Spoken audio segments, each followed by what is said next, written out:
Kami di sini akan menjelaskan 4 hal mengenai sistem politik etis, yaitu sebagai berikut: A. Pengertian politik etis. B. Latar belakang. C. Tokoh. D. Tujuan politik etis. Untuk penjelasannya, saya mempersilahkan teman saya untuk menjelaskan. Baik, terima kasih. Sebelum membahas sistem politik etis lebih lanjut, kita tentu harus tahu pengertian sistem ini. Sistem politik etis atau sering disebut politik balas budi adalah sebuah pemikiran agresif bahwa pemerintahan Belanda mempunyai kewajiban moral mensejahterakan penduduk Hindia Belanda. Untuk latar belakang politik etis ini akan dilanjutkan oleh Purnami. Oke, latar belakang politik etis ini dimulai ketika sistem tanam paksa dihapus pada tahun 1863.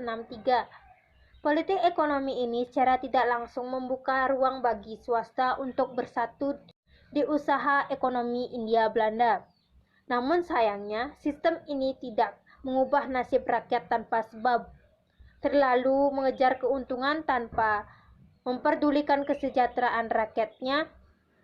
Kebijakan masa kolonial Belanda waktu itu menimbulkan dampak buruk terhadap masyarakat pribumi, dan tekanan terhadap masyarakat semakin kuat, pembelaan hak rakyat terhadap kapitalisme modern semakin lemah, serta kemerosotan kesejahteraan hidup. Berikut penjelasan saya tentang latar belakang politik etis. Tentu dalam politik etis ini ada tokoh-tokoh yang ikut mengambil adil. Untuk penjelasannya, saya mempersilakan Ratna dan Budi untuk menjelaskan. Terima kasih atas waktunya. Nah, di sini saya akan menjelaskan siapa saja tokoh-tokoh tersebut. Tokoh pertama adalah Pieter Brussel. Siapa dia? Pieter Brussel adalah wartawan dan sastrawan yang merupakan pelopor berdirinya politik etis ini. Nah, pada tahun 1887 beliau melakukan perjalanan mengelilingi Pulau Jawa dan menulis laporan tentang keadaan Hindia Belanda yang sangat menyedihkan waktu itu. Kedua, Mr. W.K. Baron van Dedem. Beliau merupakan pengacara Belanda dan politikus liberal. Ketiga, Konrad van Deventer. Ia dikenal sebagai juru bicara politik etis ini.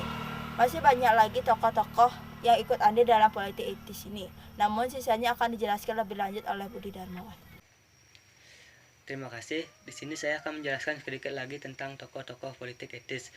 Pertama, Hendrik Hubertus van Kol. Ia adalah politikus asal Belanda yang juga bekerja sebagai juru bicara kolonial. Kedua, Hendrik Hubertus van Kol. Ia adalah politikus asal Belanda yang juga bekerja sebagai juru bicara kolonial.